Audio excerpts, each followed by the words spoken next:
and that's video on the iPhone. Tap More to see the other ways you can view your music library. You can also change the buttons you see along the bottom. First, tap Edit, then just drag the button to the location you want. For example, if you listen to a lot of podcasts and want to get to them faster, just drag Podcasts and replace Songs.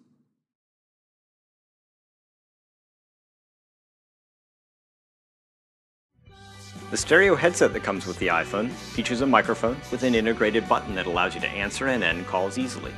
It can also be used to control audio and video playback.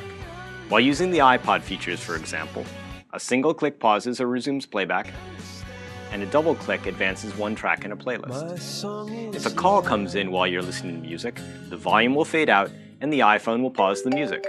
A single click on the headphone button will answer the call, and when you're done with the call, click once more to hang up.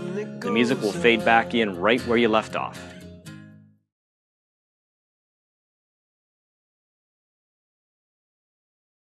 There are two great ways to enjoy photos on the iPhone. The first is capture snapshots with the integrated 2-megapixel camera, and the second is to sync your favorite photos from your computer so you have them with you wherever you go. To see photos on your iPhone, start by tapping Photos. Here you see all of your photo albums, as well as the pictures you've taken with the camera. Let's take a look at a set of pictures from a recent trip to Italy. I tap on any thumbnail to see the picture full screen. Then I can flick left or right to scroll to the next image. If I come to a picture that's in landscape, I simply rotate my iPhone and the image fills up the display. To see all the detail in this image, I can zoom in by pinching out and move the image around by dragging. Zooming back out is just a double tap away. You can see all the pictures you've taken with the iPhone by looking in the camera roll. Here's a great picture of my friend Sydney. To use this in my address book so it appears every time she calls, I simply tap this icon. From here, I can choose to use it as my wallpaper, email it, or assign it to a contact. I'll select Sydney's name from my address book, and I'm done.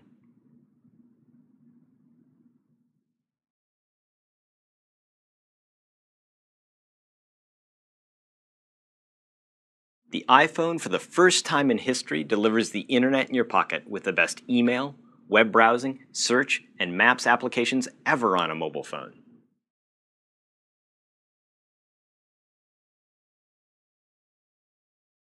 Using the Safari web browser, web pages on the iPhone render just as they do on your computer. From the home screen, tap the Safari button to launch the Safari web browser. You can use bookmarks to easily navigate to your favorite websites, and you can sync your bookmarks from your PC or Mac.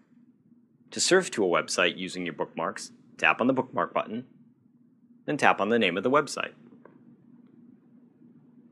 I can scroll through the entire web page from top to bottom just by flicking and dragging.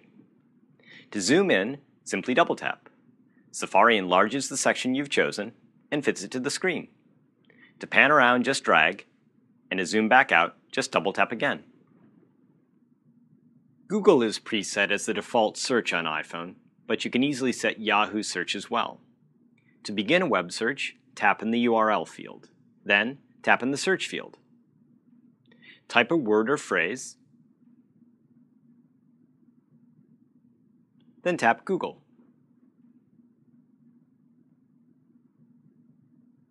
You can view a web page in either portrait or landscape mode. Simply rotate the iPhone 90 degrees to landscape, and the web page rotates too. To open an additional web page, tap here, then tap New Page. Tap in the URL field and enter a web address. And notice the .com button on the keyboard. Then tap Go.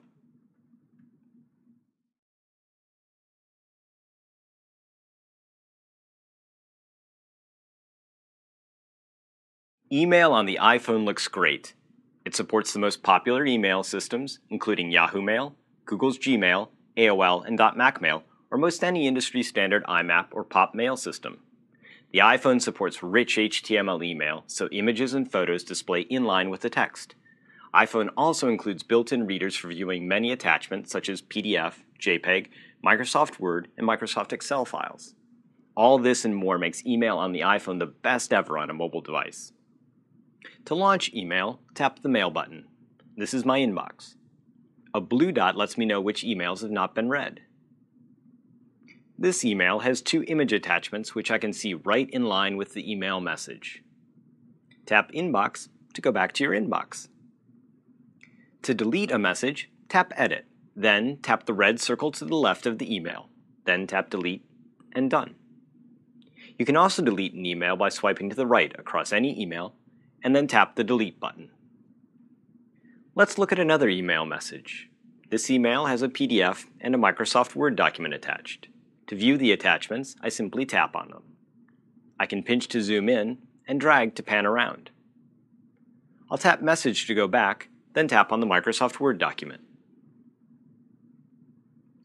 I can reply to or forward this message by tapping here. Or I can write a new email message by tapping the Compose button.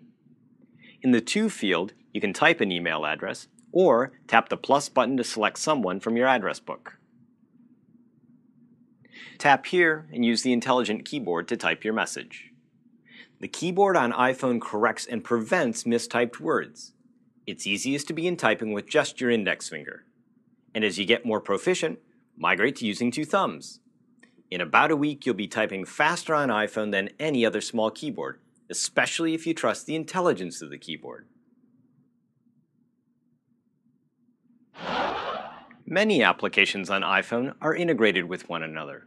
For example, tapping on a URL in an email launches that website in Safari, and tapping on a phone number calls that number.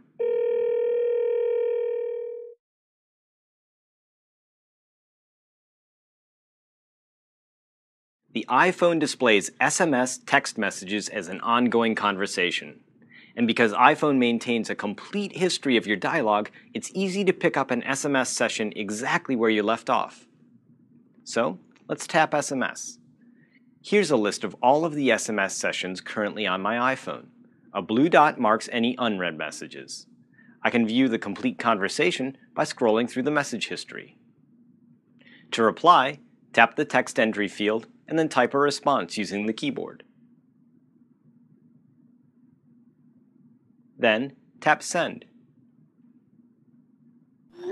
You can also tap on a phone number in a text message to instantly call that person.